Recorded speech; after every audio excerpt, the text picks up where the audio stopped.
बहुत समय पहले की बात है। एक दूरदराज के गांव में एक राजा का राज्य था। उस राजा का नाम था राजा वीरेंद्र। राजा वीरेंद्र बहुत दयालु और न्यायप्रिय था।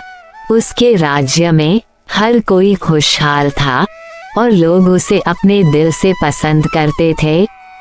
लेकिन राजा के राज्य के पास एक घना जंगल था जो गांव वालों के लिए बहुत डरावना था।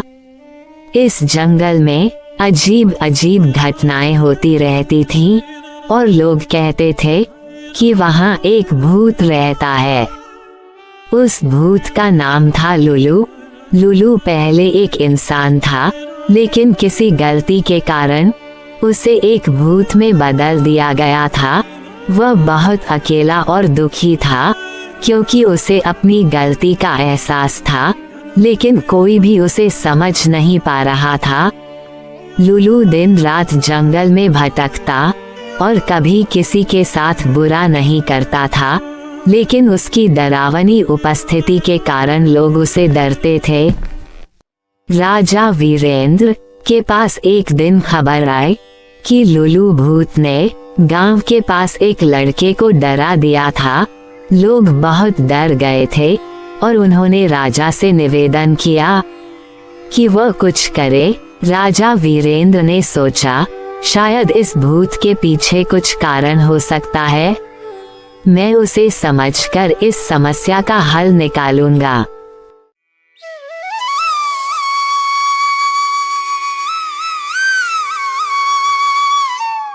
राजा ने एक सशक्त दल बनाया और जंगल की ओर बढ़ा।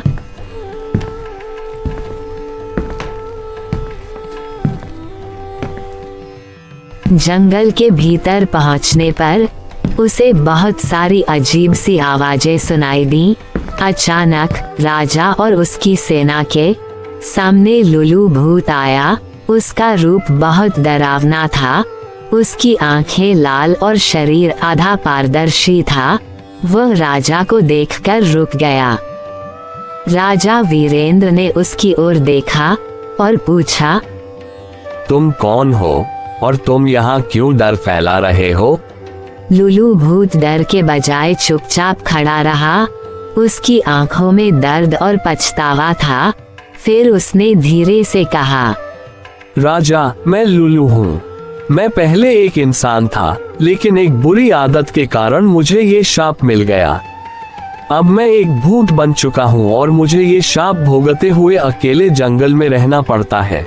मैं किसी को नुकसान नहीं पहुँचाना चाहता, लेकिन लोग मुझसे डरते हैं और मुझे अकेला छोड़ देते हैं। राजा वीरेंद्र ने लुलू की बात सुनी और उसकी दुख भरी स्थिति को समझा। राजा ने कहा, तुमने अपनी गलती मानी है और तुम्हारा पछतावा साफ दिख रहा है। तुम अकेले क्यों हो? मैं तुम्हारे साथ हूँ।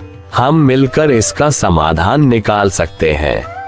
राजा वीरेंद्र के शब्दों में इतनी गर्मी और सच्चाई थी कि लुलू भूत को लगा कि शायद अब उसकी स्थिति बदल सकती है। राजा ने लुलू से कहा, तुम इस राज्य के हिस्से हो और हम तुम्हें वापस इंसान बना सकते हैं। अगर तुम चाहो तो मैं तुम्हारे लिए एक समाधान निकाल सकता हूँ। लुलू भूत को राजा की दया और समझ से बहुत राहत मिली। लुलू भूत ने राजा से कहा, क्या आप मुझे सच में इंसान बना सकते हैं? राजा वीरेंद्र लुलू को अपने साधु और जादूगरों के पास ले गया। राजा वीरेंद्र ने अपने साधु और जादूगरों से सलाह ली। उन्होंने बताया कि केवल उस स्थान पर जाकर जहां लुलू ने अपनी गलतियां की थीं, उसे सही तरीके से माफी मिल सकती है। कुछ समय बाद राजा और लुलू उस स्थान पर पहुंचे जहां लुलू ने पहले अपने जीवन में बुरा काम किया था।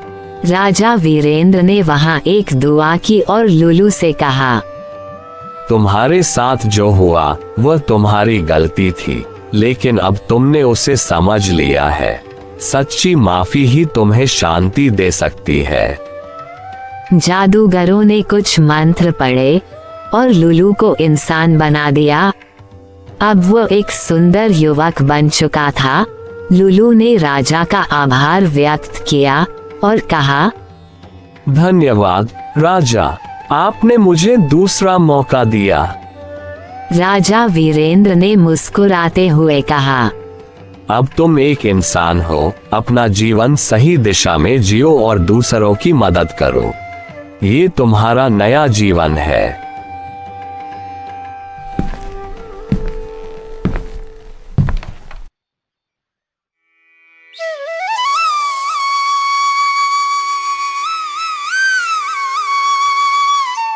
लुलू ने फिर से जंगल की ओर लौटकर लोगों से माफी मांगी और सबको ये समझाया कि असल ताकत दिल में होती है और अगर कोई गलती करता है तो उसे सुधारने का एक मौका जरूर मिलना चाहिए।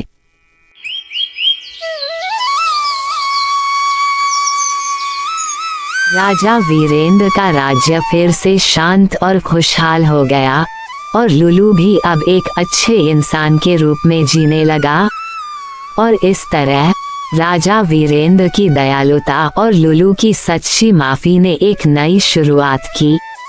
राजा वीरेंद्र की दयालुता और लुलू की सच्ची माफी ने न केवल राज्य को शांतिपूर्ण बना दिया, बल्कि यह भी साबित किया कि सच्चे बदलाव और सुधार के लिए एक व्यक्ति की ईमानदारी और इच्छा शक्ति सबसे महत्वपूर्ण है। लुलू ने अपने अतीत के कुकर्मों को सुधारते हुए नई राह अपनाई और राजा वीरेंद्र की नेतृत्व में राज्य में एक नई उमंग और समृद्धि आई। ये कहानी यह संदेश देती है कि माफी और सुधार की प्रक्रिया केवल व्यक्ति को नहीं, बल्कि संपूर्ण समाज को भी नया जीवन दे सकती है। वीडियो पसंद आए हो तो वीडियो को लाइक करके चैनल को सब्सक्राइब करके एक प्यारा सा कमेंट करना ना भूलना। तो मिलते हैं ऐसे ही अगली प्यारी सी वीडियो में।